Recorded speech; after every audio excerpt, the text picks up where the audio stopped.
這幾只獵狗吃了雄心豹子膽，居然趁着雄狮不在，想要給母獅做掏肛手術，而結局也是讓人意想不到，雄狮会冲进獵狗的老巢，将獵狗血洗一空。5只獵狗惡狠狠地将母獅团团包圍，他們迫不及待地想給母獅做全面會診。落單的母獅此時非常絕望，為了避免被掏肛，他只好坐在原地一動不動，同時發出發動機一樣的咆哮聲，試圖嚇退獵狗。但幾只獵狗就像口香糖一樣緊緊地粘在身後。今天好不容易找到的機會，肯定是要大展身手的。躲進草叢的母獅趁着獵狗不注意，立馬撒腿就溜了。从外面狩獵歸來的雄獅本想給妻子一個驚喜，沒曾想驚喜變成了驚嚇。母獅直接怒衝衝地咬向雄獅，把在外面受到的氣全都撒在了他身上，似乎在說：老娘剛才在外面差點都要死掉了，你怎麼到現在才回来？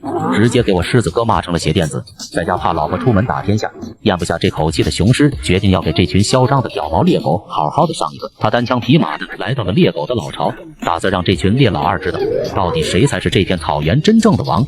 這群獵狗真是豹子膽吃多了，對於雄獅的到來，他們居然絲毫不懼，並沒有選擇逃跑，而是將它團團包圍，打算用狗海戰術將雄獅順利掏肛，以將其擊垮。上百頭獵狗傾巢而出，將雄獅包圍，但是他們也並沒有一只獵狗敢主動上前發起進攻，畢竟槍打出頭鳥的道理，他們也不是不懂。獵狗群不按常理出牌的做法，讓雄獅一時間陷入了兩難。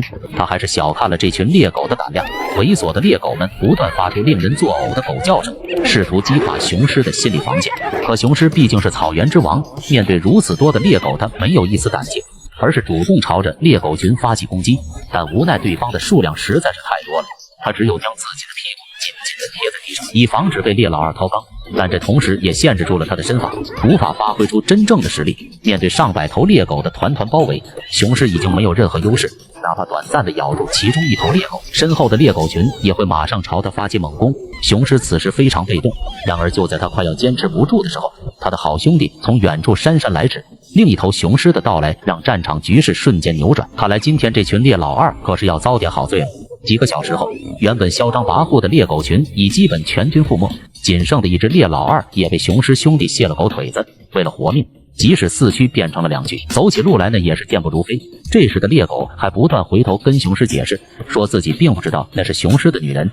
他萬萬沒想到，平時都是自己給別人掏肛，今天居然被雄獅掏了。好在最後雄獅並沒有要他狗命，他這才得以侥幸存活。你別說，這造型還真挺別致的。